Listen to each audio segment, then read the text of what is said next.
We are going to start now.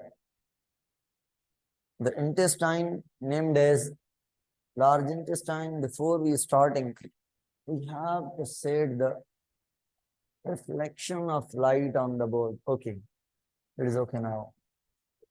हाँ भाई,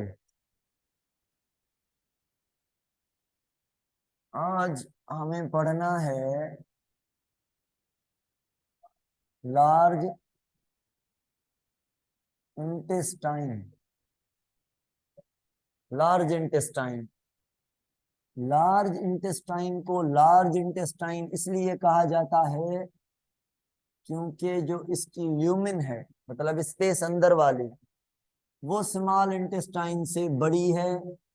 तकरीबन ये 6.5 सेंटीमीटर चौड़ा है, वाइड है, मोटा है। ठीक है, जबकि स्मॉल इंटेस्टाइन 2.5 सेंटीमीटर चौड़ा है, ये 6.5 सेंटीमीटर। ये जो लार्ज इंटेस्टाइन है हमारा, कहां पर लोकेटेड है? कहां पर लोकेटेड है लार्ज इंटेस्टाइन? कहां से स्टार्ट हो रहा है after small intestine? It is begin from the right lower abdomen, and the first part of large intestine named as cecum. It is attached with the last part of small intestine, that was ileum. कहां से start हो रहा है? Abdomen के right side से, lower side से start हो रहा है, ऊपर आ रहा है ऐसे साइड से, पीछे से आ रहा है, और फिर आगे से टर्न होकर डायफ्राम के नीचे, स्टमक के ऊपर, पेंक्रियाज के ऊपर, स्टमक के ऊपर ये कर्व खा के इधर से फिर पीछे जा रहा है, फिर पीछे जा रहा है, फिर नीचे आ रहा है, फिर नीचे आकर यहां से एक टर्न मारता है, इस टाइप टर्न मार के आता है, फिर बीच सेंटर में आके नीचे इलियम एनस की ओपनिंग की थ्रू बीच सेंटर बॉडी से ओपन हो रहा है आउटसाइड द बॉडी। ये लार्ज इंटेस्टाइन का मैंने लोकेशन बता दिया कि कहां से कहां तक है। ठीक है, अच्छा, लार्ज इंटेस्टाइन जो है वो, ये आपका स्मॉल इंटेस्टाइन है, बीच एब्डोमेन के अंदर कॉइल्ड, फोल्डेड। ये स्मॉल इंटेस्टाइन यहाँ पे खत्म हो रहा है। ठीक है, अब इस स्मॉल इंटेस्टाइन से, यहां से ये निकल रहा है, ये एक जंक्शन है, यहां से निकल रहा है लार्ज इंटेस्टाइन। ये लार्ज इंटेस्टाइन का पहला पोर्शन है। इसके बाद ये लार्ज इंटेस्टाइन के ये से ऊपर जाता है, फिर ऐसे इस साइड की तरफ टर्न करता है लार्ज इंटेस्टाइन,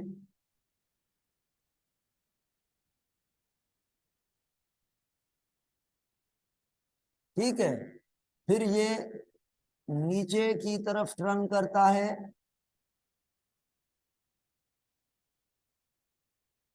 और ये नीचे की तरफ टर्न करके यहां से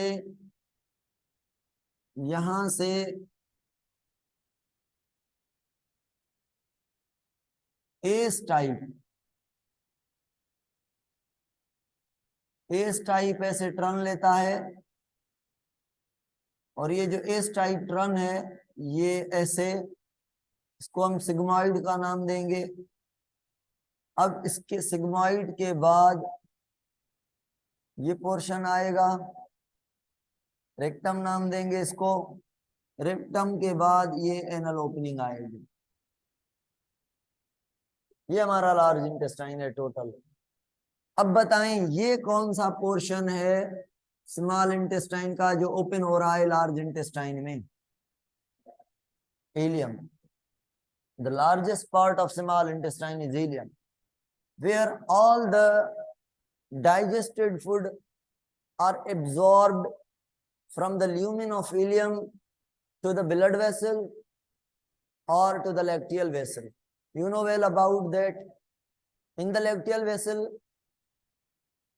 fatty acid and glycerols are absorbed, while in the blood vessels all other substances micromolecule except glycerol and fatty acid are absorbed. Okay, the lacteal vessel form impide into the lymphatic vessel that move to the liver, where all the lipids that are digested by the intestine reach.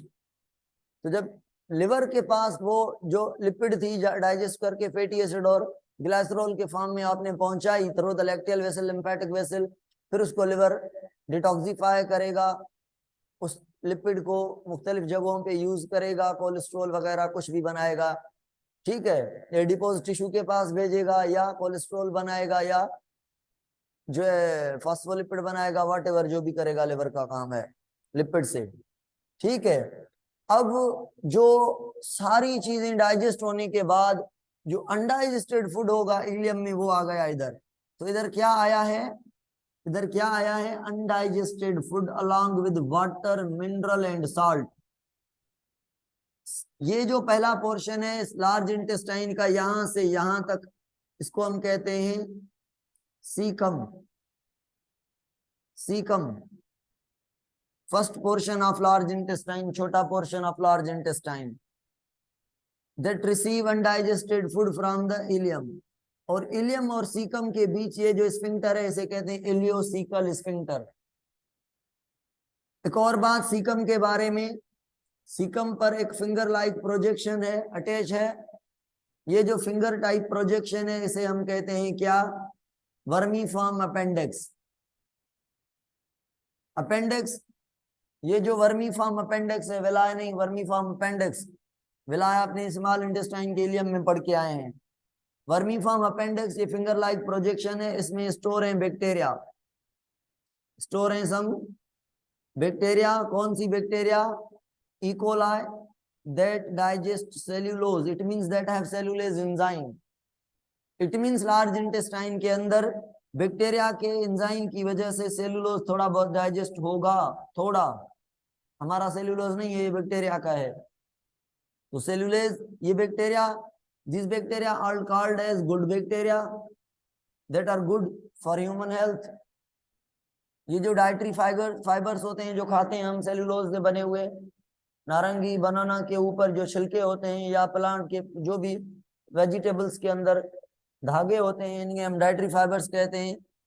तो इन dietary fibres में cellulose होता है, उनको digest थोड़ा बहुत करता है ये बैक्टीरिया का सेलुलेज एंजाइम, इसलिए ये गुड है।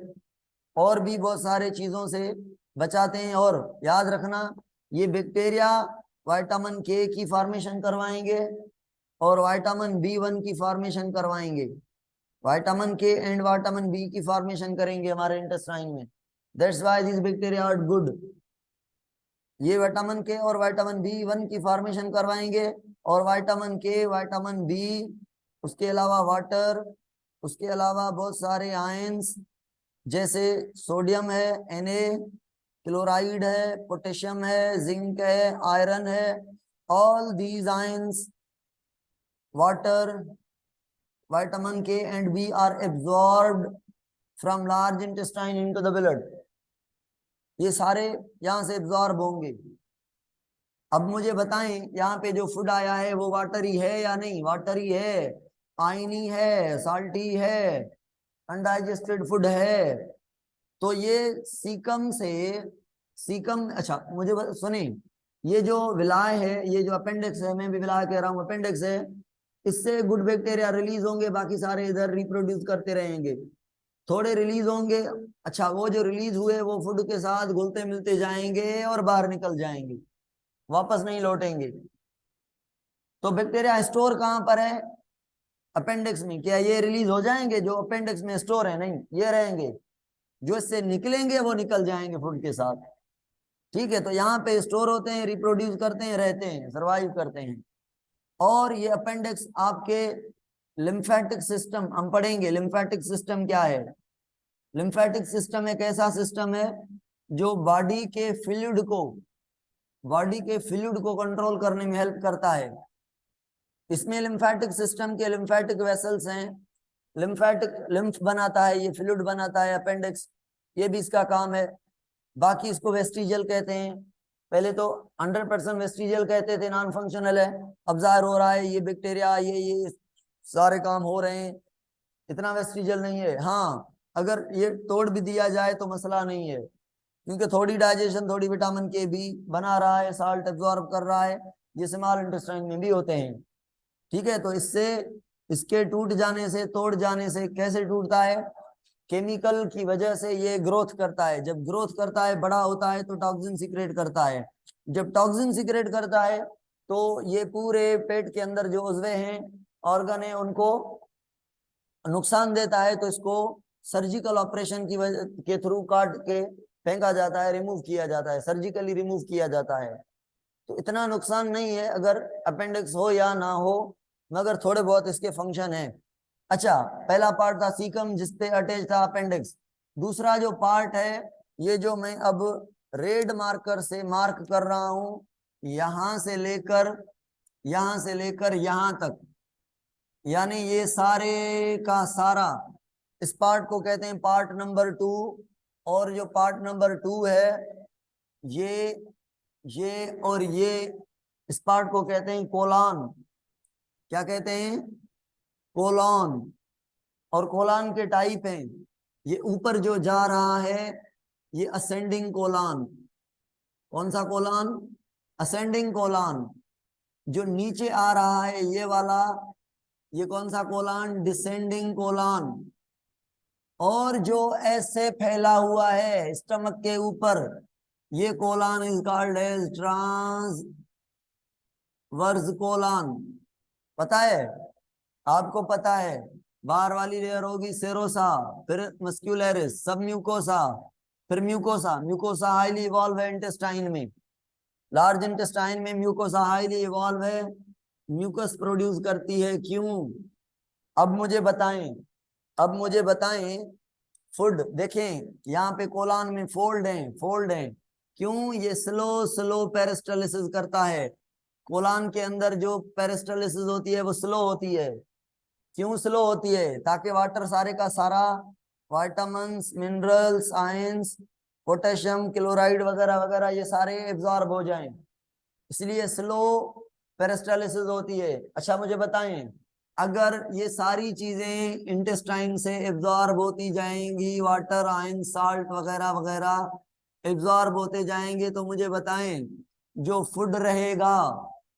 फूड रहेगा लार्ज इंटेस्टाइन में, वो सख्त हो जाएगा, हार्ड होता जाएगा, या वाटरी होता जाएगा, सॉलिडिफाइड होता जाएगा, या लिक्विफाइड होता जाएगा? सॉलिडिफाइड होता जाएगा। तो क्योंकि भाई पानी निकल रहा है, साल्ट निकल रहे हैं, मिनरल निकल रहे हैं, बाकी क्या बच रहा है? फेसेस, अनडाइजेस्टेड फूड बच रहा है। तो वो जो बच रहा है यहां तक, उसे हम कहते हैं फेसेस। अब अब ये 3 पार्ट हो गए कोलान के। कौन से? एक असेंडिंग कोलान पहला पार्ट, दूसरा ट्रांसवर्स कोलान, और तीसरा डिसेंडिंग कोलान, और चौथा ये एस टाइप, ये वाला। ये जो एस टाइप है, ऐसे जो जिसने टर्न किया हुआ है, यहां से लेकर यहां तक के कोलान को हम कहते हैं sigmoid Kolhan. Sigmoid Kolhan part number चौथा कोलान का। सिग्मॉइड कोलान के बाद ये जो रेड से बना रहा हूं मैं, यहां से लेकर यहां तक, ये वाला portion is called as rectum. Rectum. कितने पार्ट हो गए लार्ज इंटेस्टाइन के भाई, बताएं तो? लार्ज इंटेस्टाइन के पहला पार्ट सीकम, दूसरा पार्ट कौन सा? कोलान। फिर कोलान के 4 पार्ट थे, ascending, transverse, descending and sigmoid. Kolhan के बाद तीसरा पार्ट कौन सा है? रेक्टम। और चौथा पार्ट एनल कैनाल। रेक्टम। वो जगह है, ये वाली रेक्टम वो जगह है जहां पे अनडाइजेस्टेड फूड टेम्पररी रुक जाता है, स्टोर हो जाता है। रेक्टम वो जगह है जहां पे अनडाइजेस्टेड फूड टेम्पररी स्टोर होता है। जब स्टोर होता है तो स्टोर हुए फूड से मैक्सिमम रीअब्जॉर्प्शन होती है, सॉरी एब्जॉर्प्शन होती है। क्या होती है? एब्जॉर्प्शन। यानी जो वाटर बच गया होगा, साल्ट बच गए होंगे, जो चीजें साल्ट आयन मिनरल वगैरह बच गए होंगे वो रेक्टम से निकल कर ब्लड में जाएंगे, क्योंकि यहाँ पे फूड ने स्टे किया है।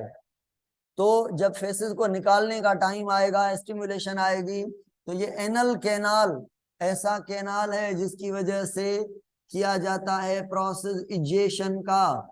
इजेशन मीन्स क्या है? रिमूव करना। किसको? Removal of undigested food. Undigested food means क्या कहते हैं? फेसेस कहते हैं उसको। ठीक है, वेस्ट प्रोडक्ट, अनडाइजेस्टेड फूड, जो डाइजेस्ट नहीं हुआ। तो भाई अब ये म्यूकोसा क्यों इवॉल्व है? क्योंकि यहाँ से फूड हार्ड है। हार्ड फूड को मूव करने के लिए स्लिपरी लेयर चाहिए, ताकि फूड स्लिप करता जाए। अगर फूड हार्ड है और म्यूकस ना प्रोड्यूस हो तो ये रबिंग होगी। ठीक है, रबिंग को प्रोटेक्ट करने के लिए म्यूकोसा तेज काम कर रही है, हाईली फंक्शनल है। तो भाई ये था हमारा लार्ज इंटेस्टाइन का किस्सा। ये लार्ज इंटेस्टाइन सारे का सारा आपका हो गया। अब लार्ज इंटेस्टाइन में कुछ टॉपिक्स हमें पढ़ने हैं। अच्छा मुझे बताएं, लार्ज इंटेस्टाइन में क्या विलाय हैं? नहीं है, विलाय नहीं है, मगर एब्जॉर्प्शन हो रही है। किसकी? माइक्रोमॉलिक्यूल की नहीं, इनऑर्गेनिक चीजों की और विटामिन की। विटामिन भी मेनली कौन से? के और बी1। ठीक है, उसके अलावा विटामिन के और बी1 बन भी रहे हैं, सेलुलोज भी डाइजेस्ट हो रहा है। इन जनरल डाइजेशन नहीं हो रही, अपना कोई एंजाइम नहीं है। ठीक है, डिसकंटिन्यूअस पेरिस्टालिसिस होती है, स्लोएस्ट पेरिस्टालिसिस होती है। ठीक है, रेक्टल एम्प्यूला किसको कहते हैं? रेक्टल एम्प्यूला, एम्प्यूला कहते हैं जो पार्ट कनेक्ट करे किसी चीज को। एम्प्यूला जो पार्ट किसी को कनेक्ट करे, तो एम्प्यूला। तो रेक्टम और एनल का पार्ट जो है उसे एम्प्यूला कहते हैं। जो एनस को एनस से कनेक्ट करता है, ये एम्प्यूला है।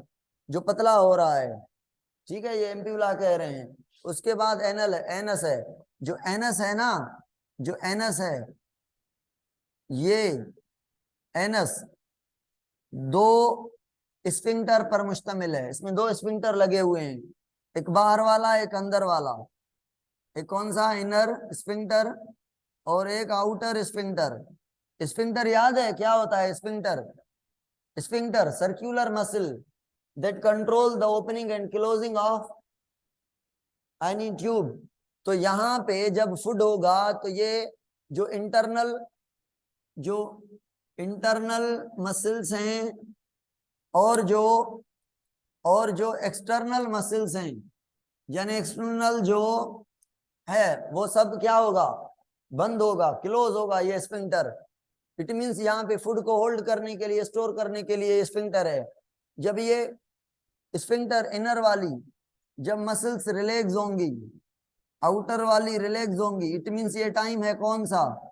इजेशन का। इजेशन करने के लिए मसल्स को, इनर एंड आउटर स्फिंक्टर की मसल को रिलैक्स होना पड़ेगा, ताकि ये एनल ओपनिंग खुल जाए और फूड का रिमूवल हो जाए बाहर, आउटसाइड द बॉडी। जो इनर है ये ऑटोनॉमस है, ऑटोमेटिक है, इनवॉलेंट्री है। और जो आउटर है ये वॉलंटरी है। वॉलंटरी और इनवॉलेंट्री को समझते हैं? वॉलंटरी जिसपे अपना कंट्रोल हो, इनवॉलंटरी जिसपे अपना कंट्रोल नहीं हो। ठीक है, अंदर वाला जो होता है वो इनवॉलंटरी होता है, बाहर वाला वॉलंटरी होता है। मगर जो बच्चा होता है, इन्फेंट, दूध पीने वाला बच्चा, उनमें बोथ के बोथ इनवॉलंटरी होते हैं। बोथ के बोथ क्या होते हैं? इनवॉलंटरी।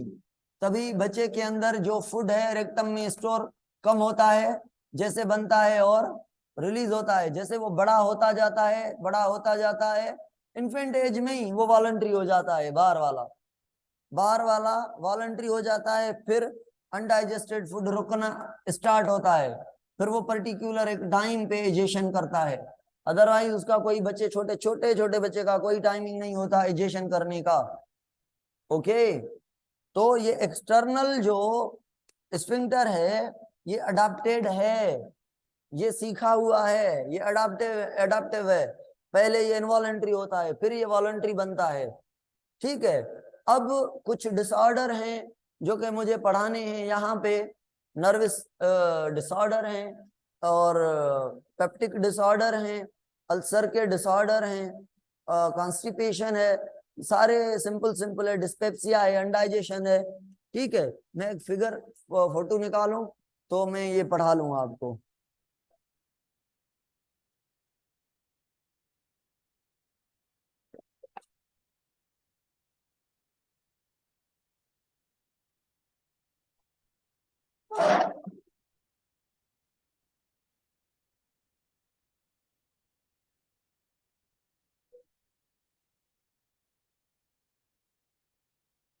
चलो भाई, ये हो गया हमारा,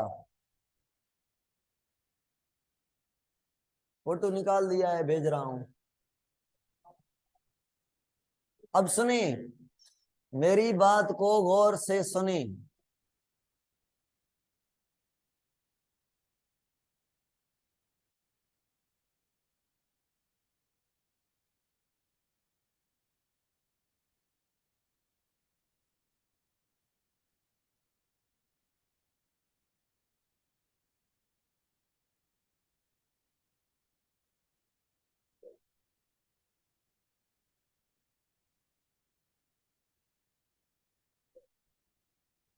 भाई पहले टॉपिक को पढ़ रहे हैं जिसका नाम है क्या,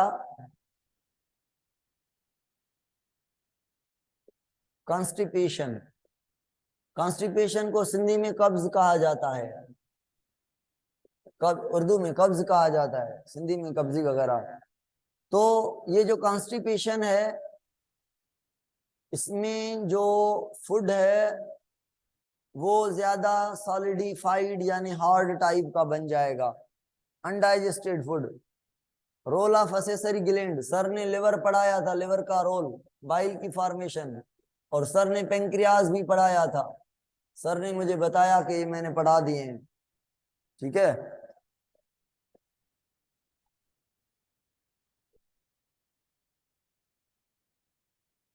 बताएं, सवाल बताएं मुझे। सकीना आप बताएं, सकीना पूछ रही है ना, मुझे बताएं।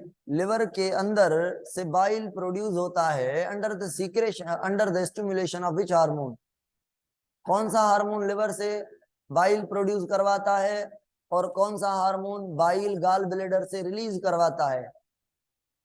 अच्छा, मुझे एक और बात बताएं, बाइल में एंजाइम नहीं है, आप सब बताएं, मगर ये डाइजेशन करवाता है। How it is possible that bile don't have any kind of enzyme, instead of that it take part in the digestion in small intestine? Can you tell me? Bile small intestine के अंदर क्या करता है, acidic food को basic कर देता है। It means bile क्या है, बेसिक नेचर का है, और इमल्सिफिकेशन करता है। सर ने पढ़ाया होगा कि फेट के मालिक्यूल को तोड़ता है, फेट के मालिक्यूल छोटे छोटे छोटे छोटे टुकड़ों में बढ़ जाते हैं due to the bile. Bile के अंदर बाइकार्बोनेट आयंस होते हैं, वो बाइकार्बोनेट आयन फेट के ड्रॉपलेट्स को छोटे छोटे छोटे छोटे ड्रॉपलेट में कन्वर्ट करते हैं। ठीक है, जो कंडेंस फेट होती है उसको तोड़ देते हैं और जुड़ने भी नहीं देते, क्योंकि ऊपर से कार्बोनेट आयन लग जाते हैं बेसिक नेचर के। फिर एंजाइम उन पर एक्ट करता है, लिपेज। अगर बाइल ना आए, क्या लिपेज काम करेगा? नहीं। ठीक हो गया भाई। अच्छा, हार्मोन, एक हार्मोन था सिक्रेटिन, दूसरा है कोलसिस्टोकाइनिन। सिक्रेटिन बाइल को लिवर से सिक्रेट करवाता है एंड कोलसिस्टोकाइनिन गॉल ब्लेडर से रिलीज करवाता है। यही दो हार्मोन पेंक्रियाज के पास भी जाते हैं। जब ड्यूडिनम के पास फूड आता है ना, ड्यूडिनम के पास, ड्यूडिनम चीखें करेगा, अरे भाई एसिड फूड आ गया, एसिड फूड आया, बचाओ मुझे बचाओ, मेरी वाल टूटने जा रही है। तो ये जो चीखें हैं, इट मींस ये हार्मोन प्रोड्यूस करेगा, और इन हार्मोन का नाम है सिक्रेटिन एंड कोलसिस्टोकाइनिन।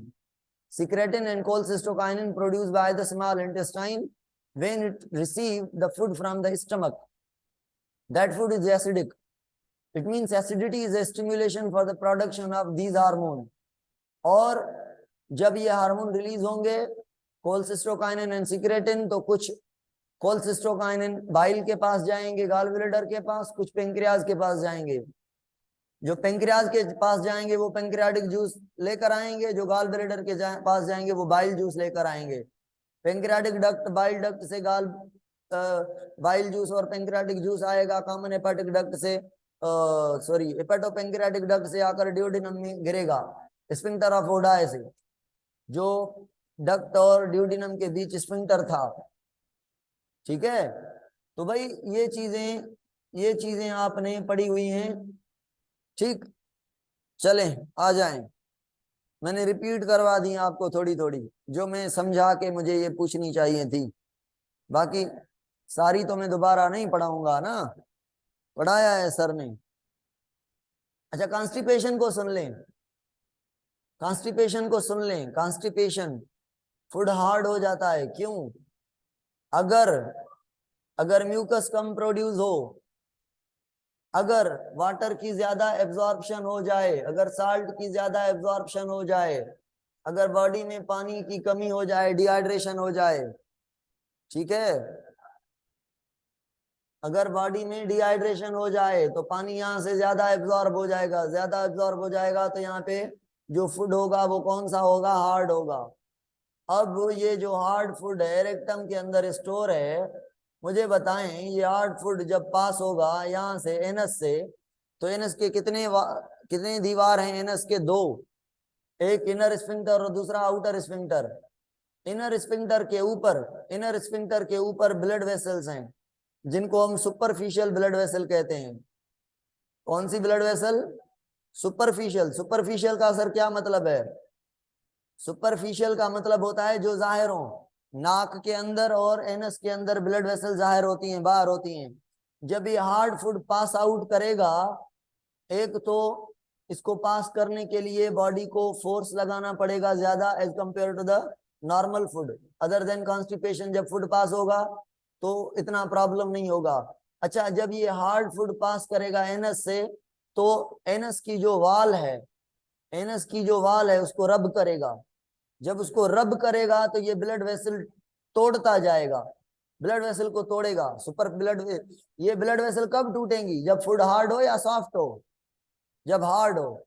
तो फोर्स भी ज्यादा, फूड भी हार्ड, जब पास आउट होगा तो टूटने के चांस नहीं कि ब्लड वेसल टूट जाएंगी, चांसेस हैं टूटने के, चांसेस हैं। जितना हार्ड होगा उतना चांसेस हैं ब्लड वेसल के टूटने का। तो हार्ड फूड जो पास हो रहा है, जो ब्लड वेसल को भी तोड़ रहा है, इसके साथ ब्लीडिंग भी होगी, ब्लीडिंग भी होगी हार्ड फूड के साथ। इसको कहते हैं कॉन्स्टिपेशन। या ये लिवर में प्रॉब्लम होता है तब कॉन्स्टिपेशन होती है। जो हेपेटिक पेशेंट होता है हेपाटाइटिस का, उसे कॉन्स्टिपेशन होती है।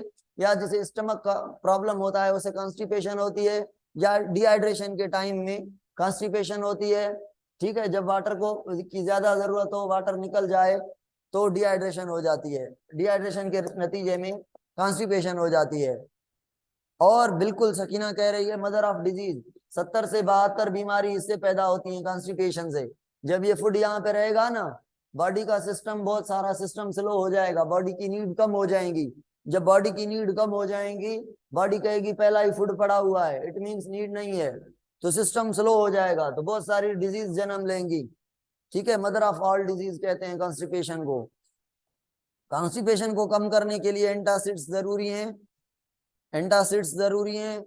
और मिल्क का यूज करने से कॉन्स्टिपेशन खत्म होती है, और पानी का ज्यादा यूज करने से, लिवर को सेट करने, स्टमक को सेट करने से ये कॉन्स्टिपेशन खत्म हो जाती है। एक और टॉपिक है जिसका नाम है अल्सर। अल्सर, अल्सर क्या है भाई? ये देखिए मैंने क्या बनाया है, ये नाम बताएं इस ऑर्गन का, स्टमक। और ये स्टमक के बाद मैंने क्या बनाया है? ड्यूडिनम। ठीक है, यहाँ पे स्फिंक्टर ऑफ ओडाई होता है, पढ़ा था ना।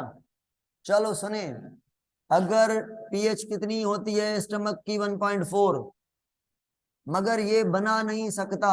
पीएच होती है 2 के करीब, 1.5 से लेकर 2.5 पीएच होती है स्टमक की ऑन एन एवरेज। अगर एग्जैक्टली एवरेज की बात करें 2, मगर स्टमक चाहता है कि 4, क्योंकि पेप्सिन कहता है, पेप्सिन कहता है मैं काम करूंगा 1.5 से 2.5 के बीच। मगर अगर 1.4 हो ना तो मैं 100% अपना दूंगा, काम करूंगा। 2 pH पर भी ये काम 80-90% करता है। ठीक है, फुल नहीं करता पेप्सिन 2 pH पर, मगर होती 2 pH है, चाहता 1.4 pH है। अगर इससे भी और एसिडिक हो जाए और कम हो जाए, और एसिडिटी ज्यादा, एसिडिटी क्यों होती है बताएं? एसिडिटी क्यों होती है भाई? एसिडिटी अगर आप ओवर फूड खा लें या फैटी खा लें, ठीक है, फैट नहीं डाइजेस्ट होती तो फैटी खाने से या ओवर खाने से या कोई तली हुई चीजें खाने से एसिडिटी हो जाती है। जब एसिडिटी हो जाती है या कोई नर्वस डिसऑर्डर हो, over secretion of G cell से गैस्ट्रिन ज्यादा प्रोड्यूस हो, HCl ज्यादा प्रोडक्शन से एसिडिटी हो जाती है। जब एसिडिटी हो जाए तो किससे 1.4 pH से भी ज्यादा, बहुत कम, हाईली एसिडिक हो जाए तो डिओडिनम किसको सह पाता है? कौन सी पीएच को? 2 को। अगर ज्यादा एसिडिक पीएच बन जाए तो स्टमक क्या करेगा? फूड को रखेगा या निकाल देगा? मुझे बताएं। मैंने बताया था आपको, ये जो म्यूकोसा है, ये जो म्यूकोसा है इसकी लिमिट है। ऐसा नहीं है कि 1.1 पीएच को भी बर्दाश्त कर सकेगा म्यूकोसा, नहीं। ऐसा नहीं है कि 0 पीएच को बर्दाश्त करेगा, नहीं। ये बर्दाश्त कर सकता है 2 पीएच तक, मैक्सिमम 1.4 पीएच तक, मगर 1.4 भी नुकसान देती है, इसलिए नहीं बनाते हैं, 2 पे बनाते हैं। तो जब ज्यादा पीएच हो जाए यानी कम हो जाए, हाईली एसिडिक हो जाए, तो म्यूकोसा टूट सकती है कि नहीं? अगर म्यूकोसा टूट गई तो मुझे बताएं, सब म्यूकोसा बचेगी? मस्कुलरिस बचेगी और ये सेरोसा बचेगी? नहीं। तो ये होल बन जाएगा आपके स्टमक में। इस होल को कहेंगे परफोरेशन। होल के बनने को क्या कहते हैं? परफोरेशन। जो एसिडिटी हो रही है ना, एसिडिटी हो रही है, इस एसिडिटी को अल्सर कहते हैं। इस अल्सर में होल्स बन सकता है, परफोरेशन हो सकती है। अगर स्टमक में एसिडिटी ज्यादा हो गई, मतलब हाईली एसिडिक हो गया, तो स्टमक भेज देगा ड्यूडेनम को।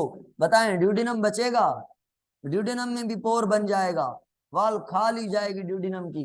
ये तो लेस रेजिस्टेंट है स्टमक से। अच्छा, अगर ऐसा करे, कभी कभी ऐसा करता है स्टमक, नीचे नहीं भेजता फूड, नीचे नहीं भेजता, ऊपर भेजता है, यानी वोमिटिंग करता है।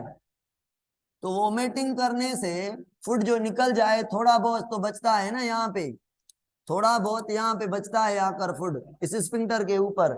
ये जो फूड बचा तो यहाँ पे इसोफेगस को पोर नहीं करेगा? करेगा। तो ये एसिडिटी कहाँ पे नुकसान दे रही है? 3 जगहों पर। या तो स्टमक में तो गैस्ट्रिक अल्सर कहेंगे, ठीक है। अगर स्टमक में पोर बना रही है तो गैस्ट्रिक अल्सर, और ड्यूडिनम में बना रही है तो क्या कहेंगे? Duodenal ulcer. और अगर यहाँ से ऊपर जाके इसोफेगस में बनाए तो एसोफेगल अल्सर। ये 3 टाइप होते हैं अल्सर के। मोस्ट कॉमन जो है वो गैस्ट्रिक अल्सर है। अल्सर का ट्रीटमेंट बताएं। आप कहेंगे एसिडिटी का ट्रीटमेंट करें, दूध पिए भाई, दूध से पीएच कम होती है, मतलब सॉरी ज्यादा होती है, मतलब बेसिक होती है। एंटासिड्स, एंटासिड्स नाम के केमिकल होते हैं अल्सर को ट्रीट करने के लिए। एंटासिड्स मतलब, एंट मतलब अपोजिट, एसिड मतलब एसिडिटी, एसिडिटी के अपोजिट। दूध में कुदरती एंटासिड्स होते हैं। दूध जो आपका स्टमक है उसको एनर्जी देता है, ठीक है। आज के लिए इतना काफी है, कल हम बाकी डिसऑर्डर पढ़ेंगे। और कल नहीं पढ़ेंगे, सॉरी, कल भाई छुट्टी है आपकी, कल छुट्टी है। कल आप एंजॉय करें अलॉट अलॉट अलॉट, उससे भी ज्यादा, क्योंकि क्योंकि कल गवर्नमेंट ने छुट्टी कर दी है। 9 नवंबर, डेट ऑफ अल्लामा इकबाल, वंदना बिल्कुल, इकबाल डे।